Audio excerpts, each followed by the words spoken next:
Something that is absolutely worthless and has absolutely zero cumulative value in this world. But I'm going to do them anyway. For those of you who have never been here on Christmas Sunday morning, for the last several years, much to some people in the congregation's dismay, I have been doing what originally was termed the Musings of a Warped Mind, Observations from a Shopping Mall. But now they've been brought down to a smaller one, they're just the musings of a warped mind.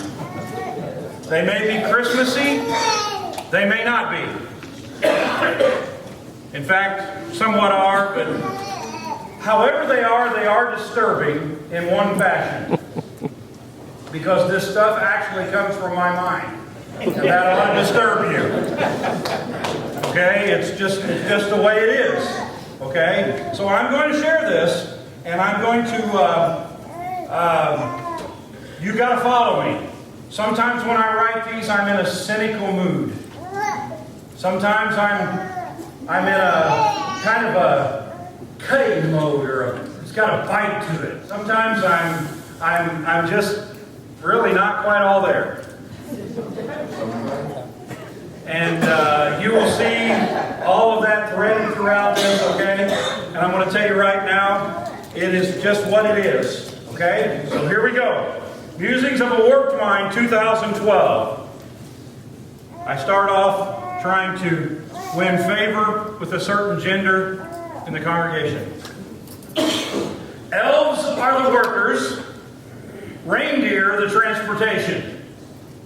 Santa, the delivery person, milk and cookies eater, credit receiver, center of attention, etc., etc. Left at home to clean up all the mess and take care of all the elves, getting no credit at all, Mrs. Claus.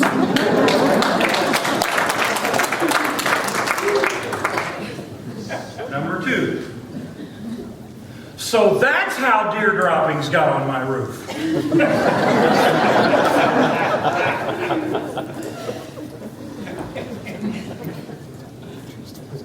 That'll make you think next year when you clean your gutters out. Number 3. You have to think about this from a father's perspective.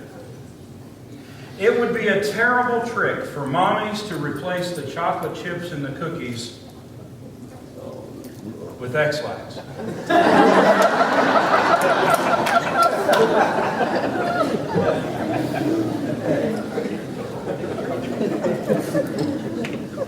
Number 4. My wife posed this question to me. Innocent little Charlene trying to help me in my musing. Why do elves wear pointy shoes? I looked at her and said, is that funny? She said, no, but you can take it and do something with it. So I did.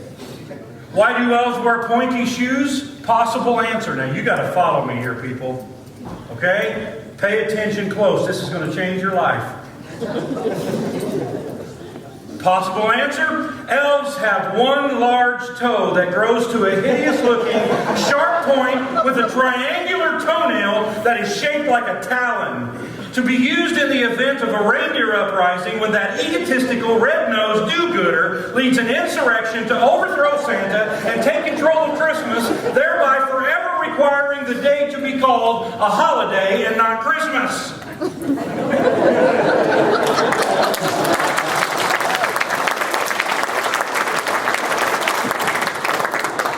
Hence the pointy shoes to show the softer side of elfdom.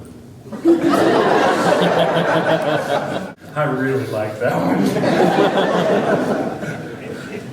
I was proud of myself after I wrote that. Number 5. You might be a redneck preacher if you have a full body mount stuffed albino deer in the mechanical room of your church.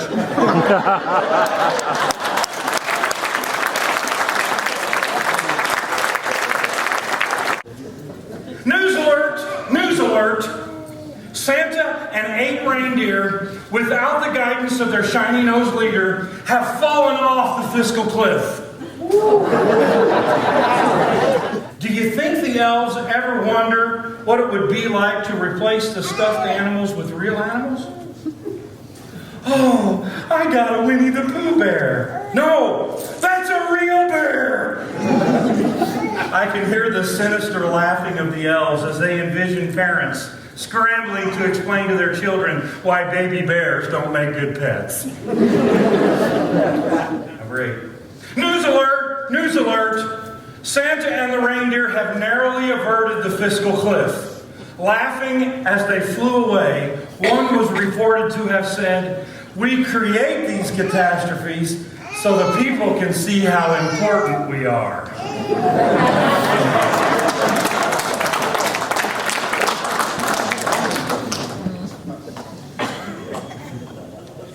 I told you they had a little bit of political fight. You think it's been weird up to now? Number 9. Heinous reindeer shrieking could be heard in the testing area of the new turbo reindeer food. It was realized in the midst of flight that these new speeds caused antler detachment, mild discomfort for the front row, serious issues for rows 2 through 4.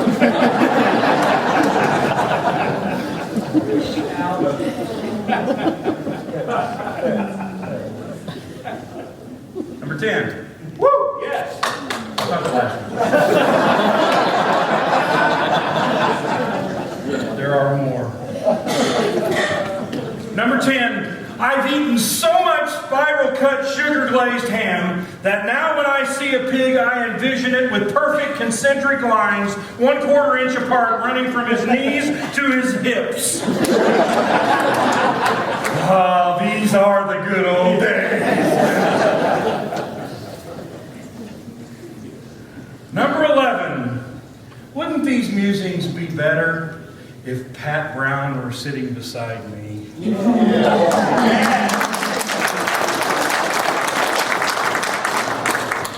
Number 12. Another question from my wife. Why the North Pole? Why the North Pole? Is that funny? To which she said, "No, but you can do something with it." So I did. If I had the ability to deliver all the packages to all the children in the world in 24 hours, I would find me a place in the tropics where the elves could work in shorts and tank tops, where I could walk on the beach and work on my tan the other months of the year. Instead of reindeer, I would have dolphins to pull my boat because they're far more aerodynamic and no danger of antler detachment no matter what speed. Somehow, this just makes sense to me. Besides that, no reindeer means that the elves never have to worry about revolt. They can freely sink their toe in the sand or surf and hang to anytime they want.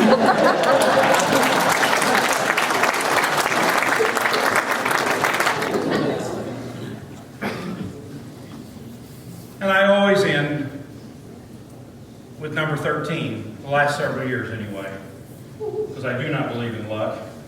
And there certainly wouldn't be anything lucky associated with these things. And I always end on a serious note on number 13. It is serious. All I want for Christmas is for my mom and dad to get well. And that's the end of the Musings 2011.